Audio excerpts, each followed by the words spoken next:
তুমি চট্টগ্রামে থাকো, কিন্তু চট্টগ্রাম ওয়েদার সম্পর্কে তুমি জানো না, কারণ তুমি ছিলে ঘুমিয়ে। এখন জেগে গেছো, তাই কন্টেন্টে দেখতে চাচ্ছ কি অবস্থা হয়েছে ওয়েদারের। সো এই কন্টেন্টটি দেখে তোমার হতাশ হয়ে যাবে দূর, কারণ কন্টেন্টের মধ্যে আছে বৃষ্টি কি পরিমাণ হয়েছে তার পর্যাপ্ত নমুনা, যে যা পেরেছি তা উল্লেখ করেছি। দেখে নিয়ে মন্তব্য জানাতে পারো। চট্টগ্রামের রহস্যময় ঘেরা ছবিটা কে তুলেছে?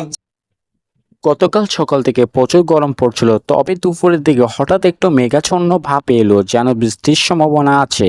কিন্তু তখন বৃষ্টি হলো না, বরং মাগরিব আর সন্ধ্যার দিকে গরমটা আরো বেড়ে গেল। সবাই ভাবছিল আজ আর বৃষ্টি হবে না, কিন্তু হঠাৎ বিকেলের পর শুরু হলো বৃষ্টি, একদম অপ্রত্যাশিত। একটার পর একটা রাত, একটার পর একটা দিন, এইভাবে হঠাৎ করে বৃষ্টি এসে যায়। এখন রাত ৩টা বাজে, সবাই ঘুমিয়ে আছে, কিন্তু আমি একা জেগে আছি, বাইরে আবহাওয়ার দিকে তাকিয়ে আছি।